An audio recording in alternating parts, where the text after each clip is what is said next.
ایک زمانے میں ایک سرسبز و شاداب جنگل میں چارلی نام کا ایک چالاک اور وسائل والا کوا رہتا تھا۔ چارلی کوئی عام کوا نہیں تھا، وہ پورے جنگل میں سب سے ذہین پرندہ ہونے کی شہرت رکھتا تھا۔ ایک گرم اور دھوپ والا دن جنگل سرگرمی سے گونج رہا تھا اور تمام جانور گرمی کو محسوس کر رہے تھے۔ جیسے ہی سورج غروب ہو رہا تھا، چارلی نے خود کو منٹوں میں پیاسا ہونے لگا۔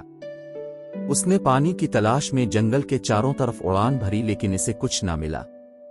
نہریں سوکھ چکی تھیں اور تالاب تقریباً خالی ہو چکے تھے۔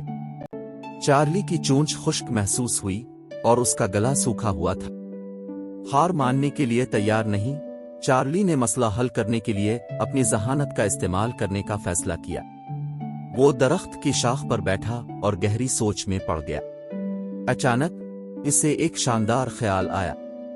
چارلی کو قریب ہی ایک گاؤں دیکھنا یاد آیا جہاں انسان رہتے تھے۔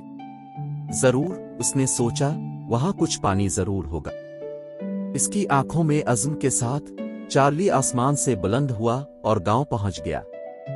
اس نے ایک گھر دیکھا جس کا پچھوڑا برتنوں اور پینوں سے بھرا ہوا تھا۔ گاؤں والوں نے برتنوں کو دھونے کے بعد دھوپ میں خشک کرنے کے لیے چھوڑ دیا تھا۔ چارلی نے قریب آ کر ان کا بغور جائزہ لیا۔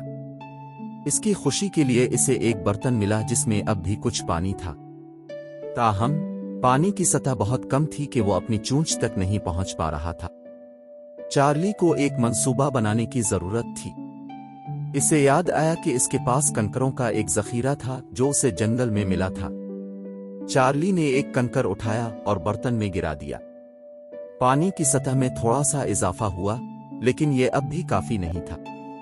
چارلی نے ایک ایک کر کے مزید کنکر اٹھائے اور برتن میں گرا دیا۔ جیسا کہ اس نے اس چالاک حکمت عملی کو جاری رکھا، پانی کی سطح آہستہ آہستہ بلند ہوتی گئی۔ چارلی ایک کے بعد ایک کنکر گراتا رہا یہاں تک کہ پانی اس کی پہنچ میں آ گیا۔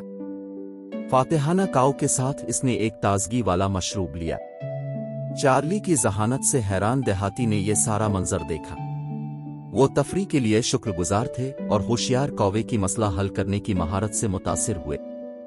اس دن کے بعد سے جب بھی چارلی گاؤں جاتا، گاؤں والوں نے اپنے ہوشیار پنکھوں والے دوست کے لیے پانی چھوڑنا یقینی بنایا۔ اور یوں چارلی کی پیاس بجھانے والے ایڈونچر نے نہ صرف دن بچا لیا بلکہ اسے گاؤں والوں کے دلوں میں ایک خاص مقام بھی حاصل کر لیا۔ پیاسے کوے کی کہانی جنگل میں ایک پسندیدہ کہانی بن گئی جو تمام جانوروں کو ہوشیار سوچ اور استقامت کی اہمیت سکھاتی ہے۔